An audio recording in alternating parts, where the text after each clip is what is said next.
All right, so welcome everyone to this month's webinar.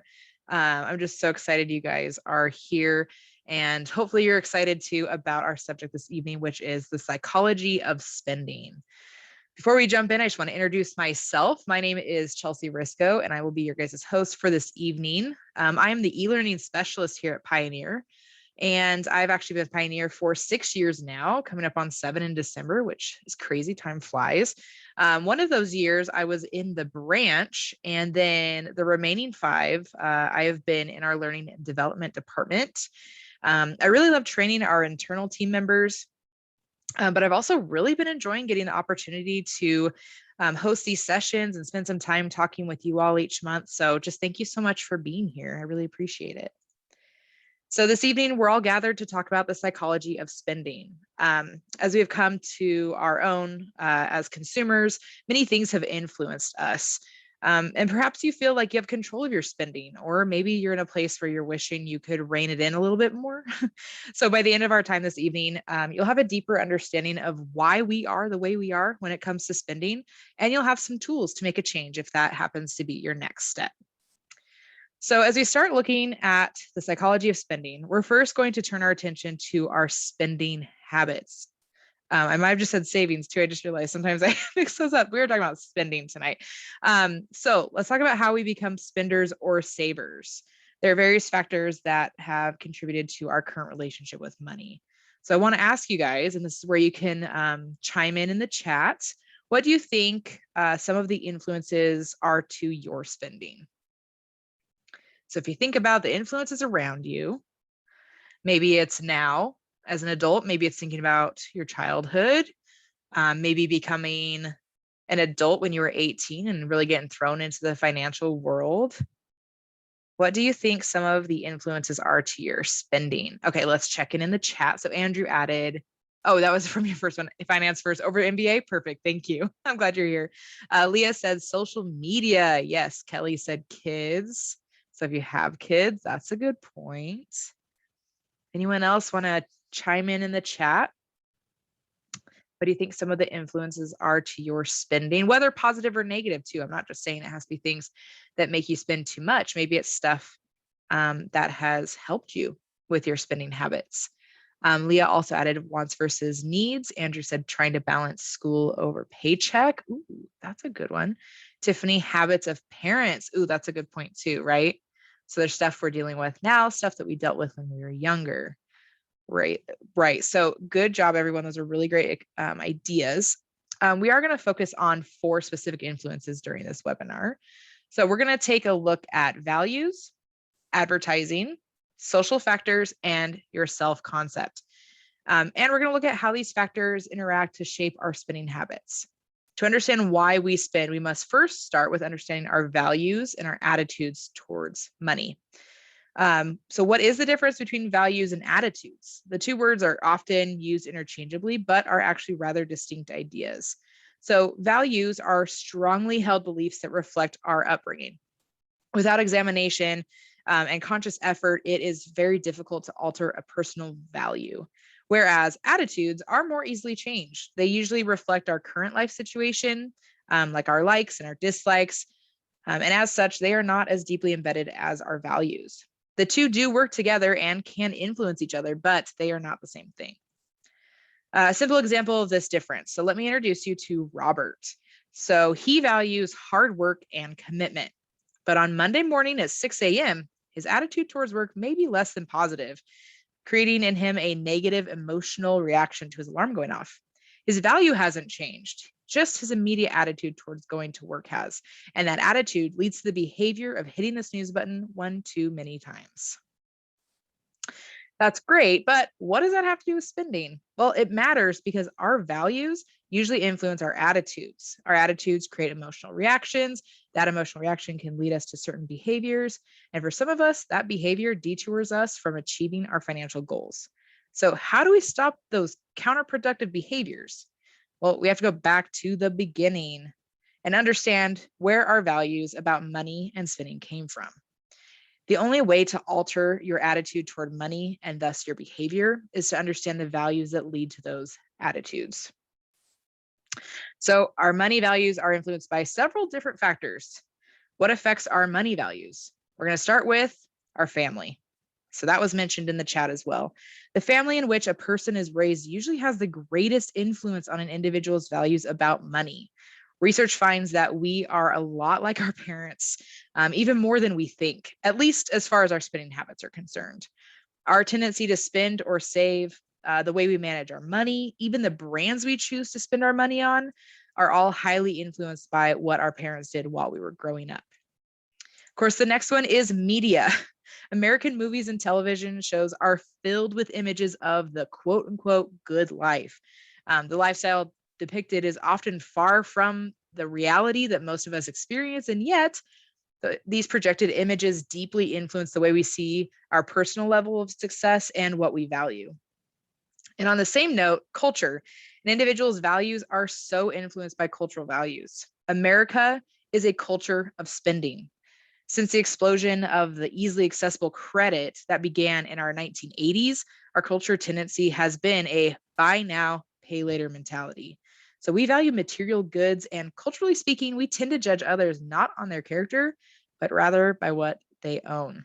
So these aren't great things, but it's okay. We're going to start talking about you. So next, we're going to do an exercise, and this is going to be a lot of questions very quickly. So I don't want you to feel like you have to jot down every answer to this right now, because Tiffany's going to go ahead and put the link towards our to our resource pages in the chat multiple times this evening and right now.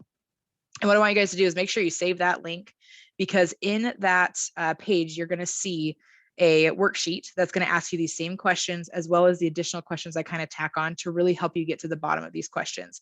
And what we're trying to do is we're trying to explore your values. So in this exercise, we're going to follow the next 6 steps to learn about our values. So the first one is identify a time in your life when you felt the happiest. So like I said, we're probably not gonna have time to write everything down, but maybe just as I'm saying these things, kind of see what your first reaction is, what your first thought is. So in this happiest moment, what were you doing? Were there others with you? And if so, whom? And what in particular made this time so happy? The next one is going to be identify a time in your life when you made a difficult decision, but knew with all certainty that it was the right decision. So, what made the decision difficult to make? Did you feel relief once the decision had been made? How did you know it was the right decision? Then I want you to identify a time in your life when you felt the most successful. What about the achievement made it a success? Did other people know about the success, or was it a personal achievement? And what particularly made you feel successful? Step 4 is to identify a time in your life when you felt the most peaceful and satisfied. What was happening at that time? Were there others with you? And if so, whom?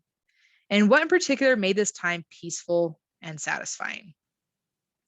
So using your experience of happiness, certainty, success, and satisfaction, which are the 4 that we just went through, what you're going to do next is try to describe in just a few words why each experience was truly important and memorable to you. So this exercise often leads us to a few of our core values. Most people have between 3 and 7 core values. But if you find that you have more than 7, see if some of them can group together. So if you choose, choose the one that best represents that group of values. For instance, if you felt most successful after organizing a $6,000 fundraising drive for your favorite charity, you may use the value words of community or generosity. That might describe why that event was meaningful. So those words could be condensed even further to say that service to others was the true value of that event for you. Okay, then lastly, for step 6, once you've defined your core values, you have to come back and think about the ways in which you choose to spend money. Are your spending choices in line with your core values? If not, what changes can you make to better align your spending and values? Okay, I know that was a lot. I really want to make sure you don't feel overwhelmed by this. Know that there's a worksheet. You can go back, take your time, print it off, whatever you need to do. Journal, like really give yourself time to think about it, whatever that looks like. Just know that you don't have to have all the answers right now. But I would love to hear if anybody had some aha moments from these questions, maybe something that stuck out to you. whether it was just something you discovered, a question that was really easy to identify the answer to. Just want to see what you guys have to say in the chat.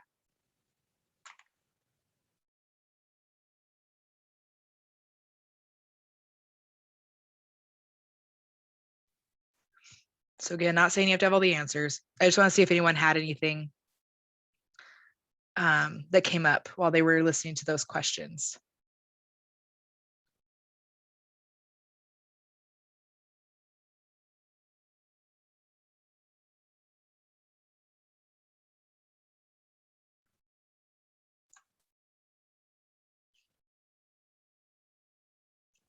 So thank you, Kelly. Kelly said, taking the leap of faith for a new career. Yeah, that's a really that's a really hard decision. I'm assuming that ties back to the time that you just knew for sure that it was the right thing to do, right? Leah said emotions play a part in spending. Uh-huh. They really do. They really, really do. I'll just add my 2 cents to this. When I did this inventory for myself, I know it was about finding my core values. But when it came back to once I've defined my core values, think about the way in which you choose to spend the money.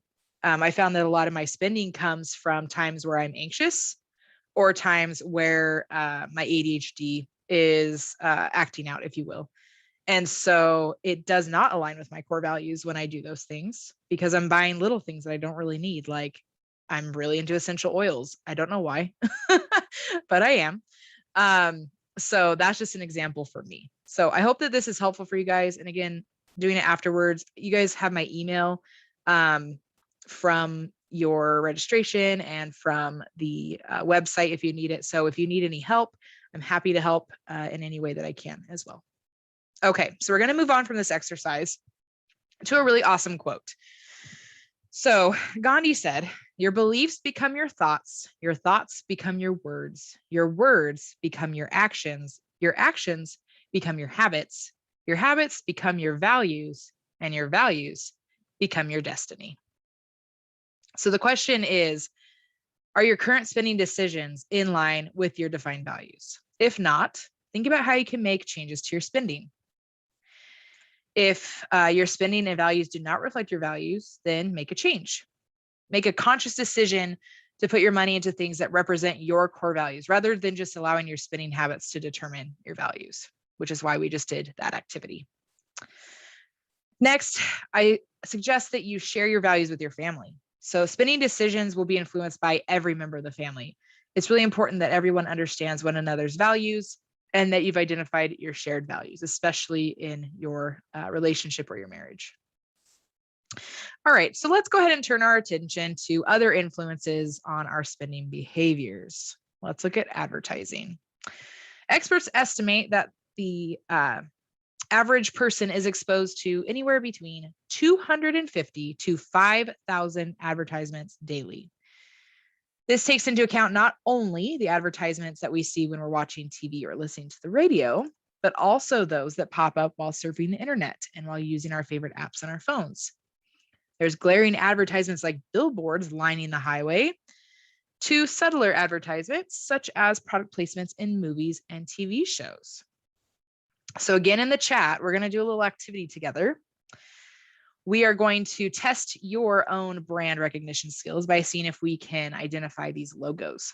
So again, get your chat box open. You should be able to click on that chat icon. It should pop up for you. And then you can drop that down to make sure it says all panelists and attendees. And we'll see who has the fastest fingers and who knows these logos. So first one, who can tell me what logo this is for? Oh man, Adam is fast. There they are. Good job, everybody. You're right. Nike. Next one. KFC. Yes. Leah got that one. You guys are all getting them right. Okay, this one I know all too well. Yep. There we go. I'm like, everyone knows this one, right? I'm like, I have a small fortune. I partially own Starbucks. Just kidding. I could probably. All right, next one. I mean, come on. Even if you didn't know, you probably could guess, right? Yes, Apple. Okay. The brand of 2020, right? Yes, you guys got it. Amazon, right? Who didn't buy something from Amazon last year? I would like to give you a trophy because I think that was what helped me get through that March through May stretch. A lot of things came from Amazon.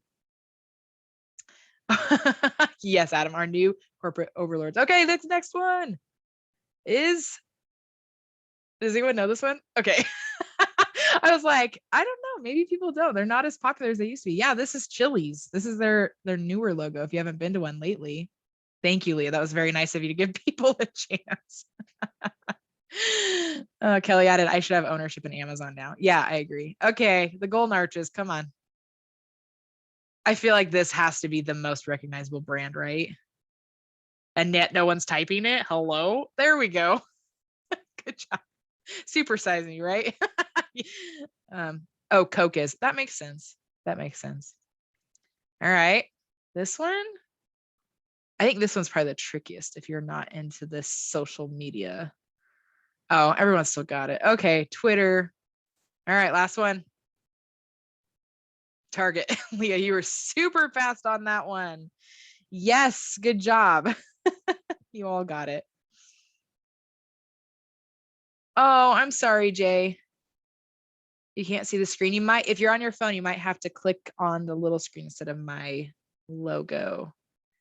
And the little, like, looks like a little person with a little face. Sometimes you have to click back and forth on that one. So for those that could see, again, I'm sorry, Jay. I think we'd all agree that pretty much everyone could name all of those without any hesitation. So short of living in a cave and cutting off all communication from the outside world, what can we do to combat the influences of advertising? Well, the best way to combat the influence of advertising on our spending is to understand the tactics advertisers use to get us to buy. So advertisers are constantly pushing images of happy, healthy, smiling people using their particular product. This creates that psychological connection in our brains, linking personal fulfillment with their product specifically. So if we're looking on the screen here, some of the ones we just talked about, there's The Devil Wears Prada, in case you've never seen one of my favorite movies ever, and there's Starbucks in the background. Then we've got Apple products. There's some Audi products in Black Panther. We got Stranger Things with some Eggo waffles, and The Big Bang Theory with Xbox and PlayStations. So advertisers will actually pay millions of dollars to have their product featured in a scene. So example, Heineken beer paid $45 million to be centered in a movie scene. And Apple, they don't actually pay for product placement. Instead, they send multiple gifts to the production company with the hopes that they may use the product in a scene, which seems to work because Apple was the most promoted product in the year 2014. So these connections are so ingrained, in our psyche and our culture that we base an individual's worth, including our own, on the stuff that we have. So there are also social situations that can influence our purchasing behavior. So again, I want to ask you guys to chat in. What are some social circumstances that might affect our spending? So now we're talking specifically social.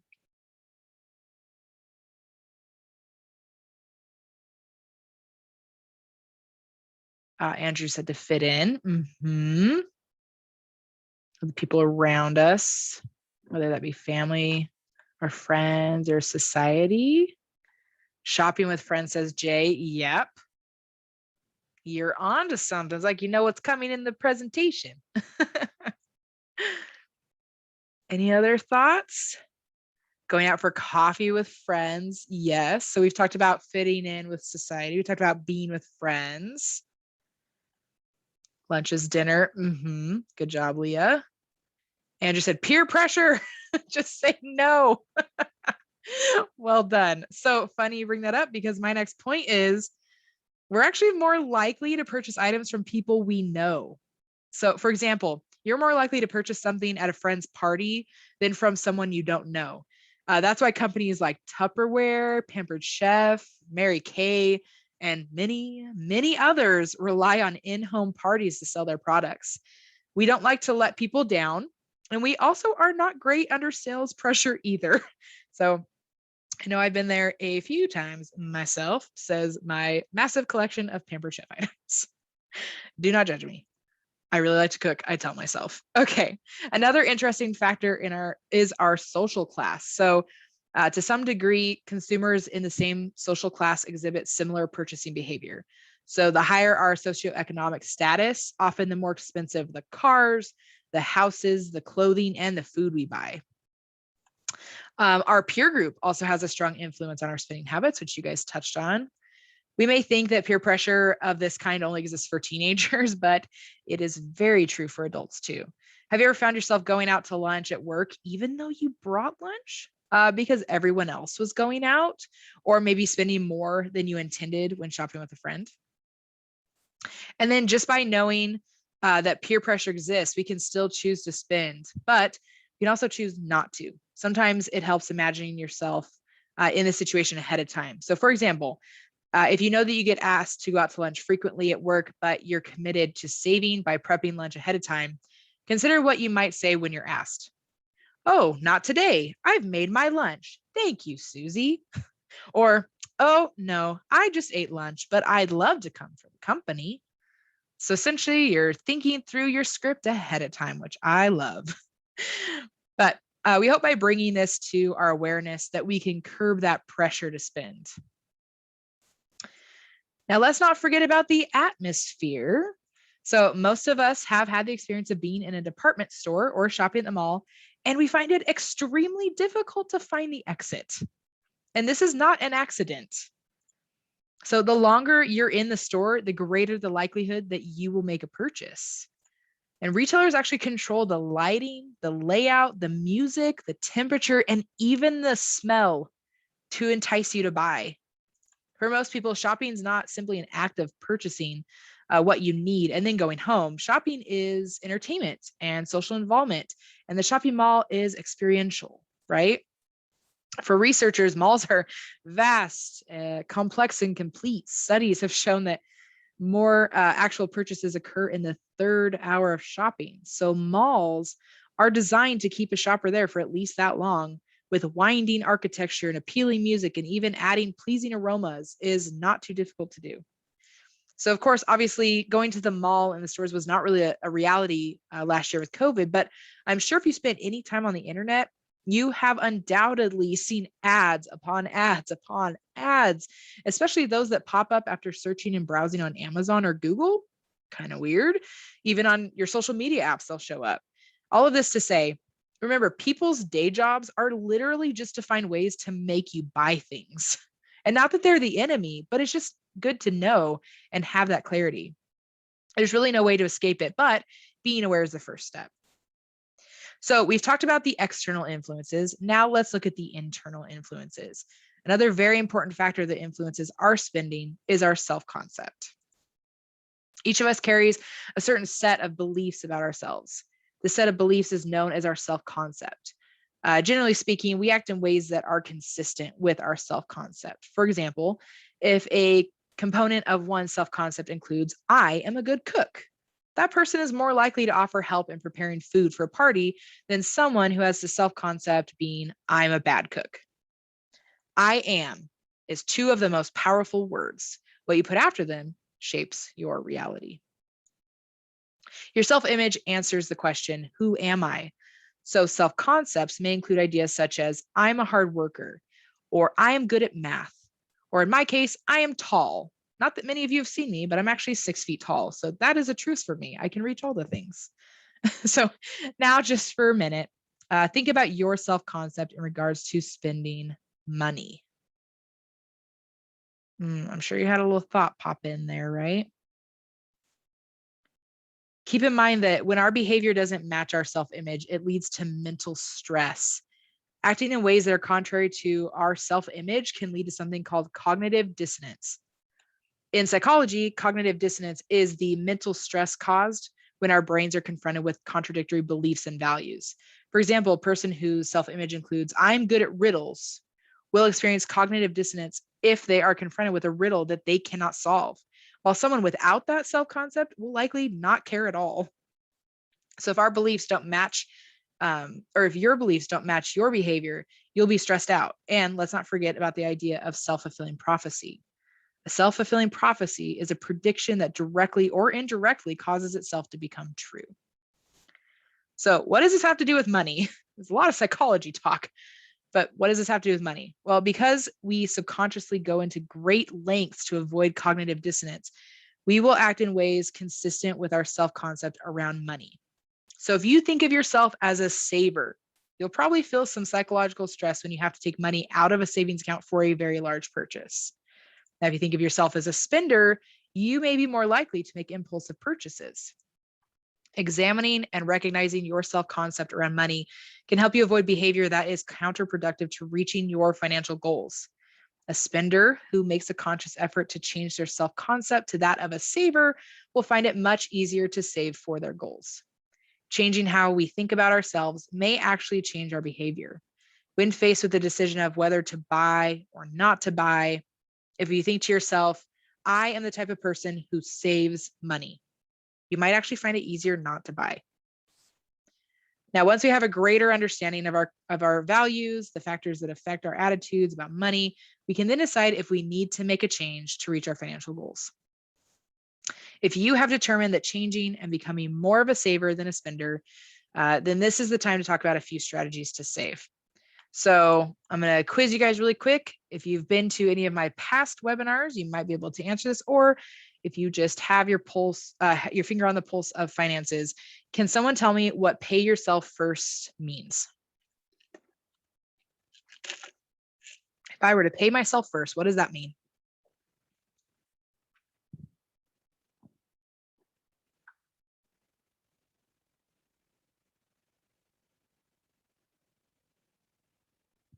Not sure you can answer in just a couple words, so I'll give you guys some time to type. What does pay yourself first mean?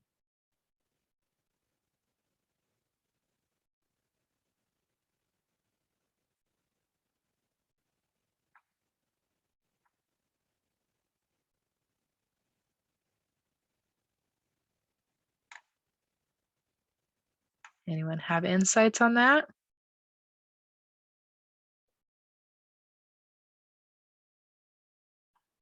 Andrew said, putting money inside something that will support yourself later, 401k, etc. Good guess. Jay said, take care of yourself first. You guys are both pretty close.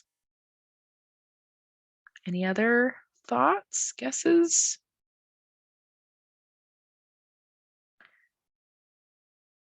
Throw X money or X percentage into savings investment account before doing anything else with the money. Ding, ding, ding. Adam got it. Yes, so paying yourself first means to designate a certain amount for money to go into savings before any other bills are paid. So both Andrew and Jay, you're right. Maybe it is putting that money into a 401k because it is to savings. And like you said, Jay, it is about taking care of yourself first. Not to say that you're not going to care about your bills, but for an example, if you decide that you will save 10% of your income when you would create your budget based, then you would create your budget based on that 90% of your take home pay. And just so you guys know, people report that the most success they have is when they have that 10% directly deposited into savings account. So not that they move it over, just that it goes straight there from their paycheck, because they say if you don't see it, you won't miss it. So that is the pay yourself first method. Another strategy is to learn to love saving. You may find that watching your money grow and saving for future purchases will be more satisfying than spending impulsively. Maybe. Remember, we talked about this. Change your self-concept from one of I love spending to I love saving, and that can actually help you change your behavior. Or you could also align your spending with your values, like we talked about. If you find that you are spending more money than you want on items like entertainment or eating out or clothes and other wants, go ahead and review those core values we talked about. If entertainment, if entertainment was not one of your top values, why would you spend a lot of money on it? Find the things that truly matter to you and demonstrate it's important with your spending decisions. And finally, please be aware that we are highly influenced by advertising. I think you probably know this by now, right? Think before you buy. So we have the questions that can help with that. Will I use this? Do I need this? Where will I put it? And what if I wait? An important question, or all these are important questions to ask yourself before you buy to assure you're being intentional with your purchases. So again, I want to hear from you guys. What are some strategies that can help prevent those impulse purchases? Maybe it's a question you ask yourself or something you do to help with specifically the impulse purchases. And Andrew said, Pioneer Credit Builder, best way to save and see it grow. Yes. Yes. And build your credit, right? I really love the credit builder. Waiting is so hard. I know. Leah said, I don't have space for it. Right? Neither do I. Adam, grow up poor. Your default assumption will be, I can't afford it. That's an interesting twist on that. That's an interesting twist. Anyone else? Maybe it's a statement you say to yourself, a question, something that helps you kind of weigh the option of going with that impulse or stopping it or slowing it down even.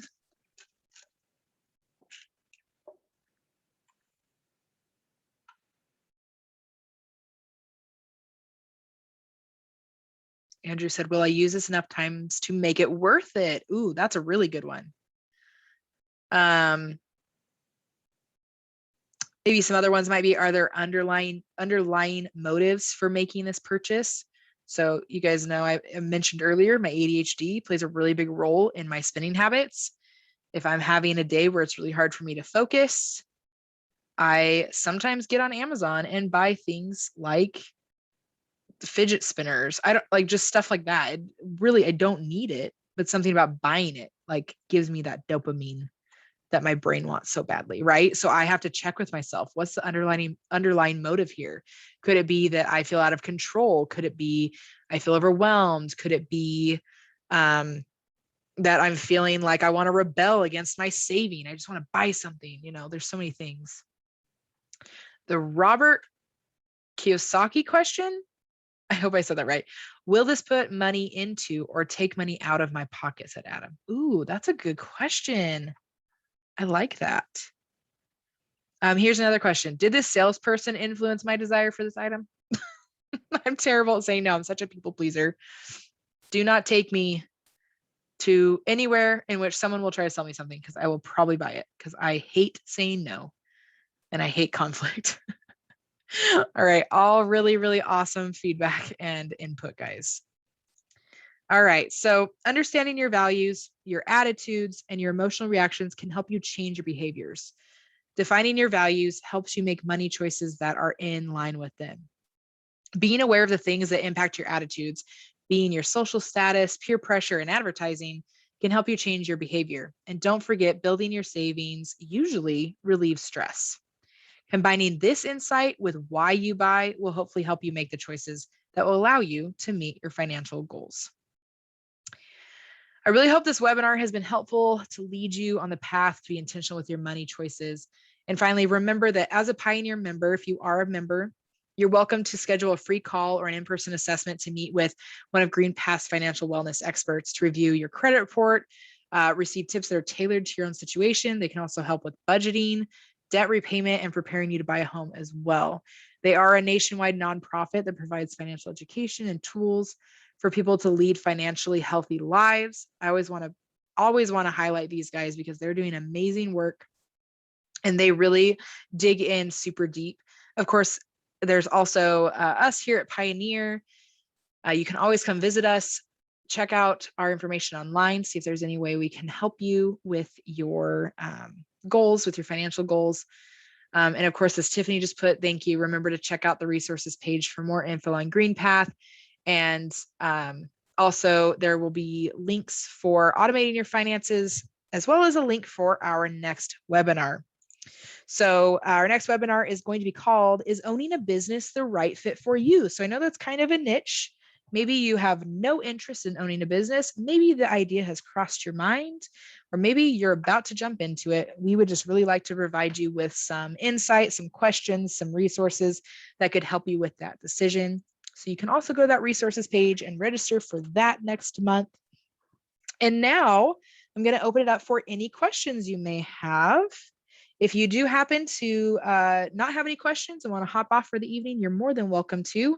There will be a survey that pops up as you leave. I would love for you to fill that out for me to get more insight on what you guys thought of the webinar, any improvements you would suggest. And of course, by filling that out, you will be entered into a drawing for a $25 gift card. So I'm going to give you guys some time to type any questions that you may have. Maybe an aha moment or something you learned this evening. That's also welcomed in the chat. I will say, as I was going through this and creating this, I really just felt like I got a lot of information about advertisers, and it really dawned on me that there are people out there whose job is to do that. So obviously people are good at their jobs. And so I definitely have to be in check with that, right? To know that not only do I have to make those choices for myself, but I have to be aware of what's being thrown at me. So Jay added more about the dopamine response. Do you want to know about my dopamine responses, or do you also have that?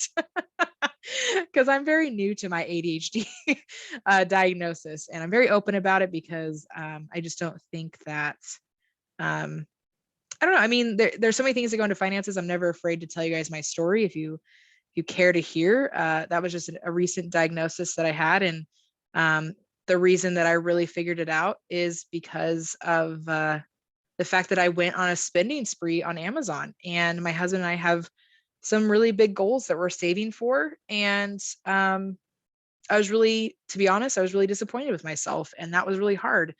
And so as I looked into the why, it really became clear to me that my brain really loved the feeling of pushing purchase. Like, it really loved the idea of submitting that order. And I started realizing that happened for anything. That could happen with a large item like a kayak that was $250. That was the same feeling as the $3 book. This sounds weird. It's like a book, you put your finger in it and it holds the book open as you're reading it. Like, same amount of dopamine, same amount of like that good feeling came from buying either of those items. And so when I really stopped to look at that, I realized that my brain, because of the ADHD, it doesn't create the dopamine that a regular brain would create. And not saying anything's wrong with mine, I just don't want to use the weird terms. But it doesn't create the dopamine like another person would. And so my brain craves it. And so I find ways to fulfill that. So that comes with food. It comes with purchases, which comes back to what we're talking about this evening, is unfortunately I'm double battling. I'm battling against the advertisers and my own brain telling me that I really like buying things. So I've actually had to make a budget for myself. And I'm really exposing myself here. No one laugh. I allow myself to go to the dollar store with $5, and I can buy whatever crap I want, but I have a budget of $5. And that feeling of buying stuff is that hit I need. But because I was able to sit down and really find the source of it, I was able to make a solution that would not lead to me literally just ruining our financial goals. And that's what I was doing. So as far as the dopamine hits, like that, okay. Thank you, Jay. I appreciate it. Yeah, that's kind of my story behind that. I'm still really in the beginning stages of trying to understand this with the help of my counselor, and a lot of resources out there. But it's been really interesting as I work at Pioneer to see how many choices I've made that have been really good in the times where I was able to focus and really, like we did the Dave Ramsey envelope system, and we really like buckled down and we really got that thing done. And it was so successful. And then I started having stressful days, and I started coping with my anxiety and coping with my ADHD with purchasing things. And it was so crazy to me that I felt like I couldn't stop. And so that's, like I said, that was a really big moment for me to say, I got to figure this out, because there are big things that I want in my life. And by doing these small things, I'm really setting us off the trail. And in a partnership in my marriage, I really want to be a good teammate, you know? And so I need to figure my stuff out. And so there's kind of my story with the dopamine response, with why I've been so passionate about this particular webinar. Is I just felt like it was a really good subject because we all have our own things, right? Like it said, whether we were brought up in a certain way, in a certain financial class even, and we all have certain things that make us want to spend. And then on top of that, we have advertising. So I just felt like this was a really great webinar. I really hope you guys enjoyed it. That's kind of my longest like spiel I've ever done on a webinar. So I hope that was helpful or interesting or whatever that may have done for you. But thank you for asking that, Jay. That was hopefully helpful. So Andrew added those spending limits are very hard, and that's a huge accomplishment. Thank you. Yeah, it's a slow process. But I mean, here's the thing too. If you guys ever want to talk about resources and stuff or anything I've learned, you guys can find my email. I'm happy to share anything that I've learned as far as how the brain works with spending, specifically if you have ADHD or anxiety. So that's not really what this is supposed to be, but I'm kind of glad that I got the opportunity. I love when my passion and my heart and the ability to be the real me comes into being a pioneer. So yeah. Okay, that's the end of my spiel now. I feel awkward because I usually don't do that. But thank you. Thank you for letting me do that. Okay, does anyone else have any other questions? Because we have reached our time limit and I want to be respectful of you guys getting back to your evenings. I don't see anything. Okay. No questions. Thank you, Andrew, for clarifying. Well, thank you guys so much for attending. I really hope this is beneficial. This recording will be in a follow-up email as well as on our website if you want to revisit. And of course, that handout that we talked about for that work to discover your values, I highly suggest you do that. And otherwise, I hope I see you guys next month. Also, don't forget we have a podcast now too, so you can search anywhere that you listen to podcasts. You can search for the title Everyday Pioneers and take a listen to how real pioneers are navigating going through this financial world with their own situations. It's been really fun. A new episode comes out tomorrow about finances and fertility, and it's going to be really awesome. So okay, I'm finally going to say goodnight. I'm really enjoying this, but I'm going to let you guys go, and we will talk to you guys later.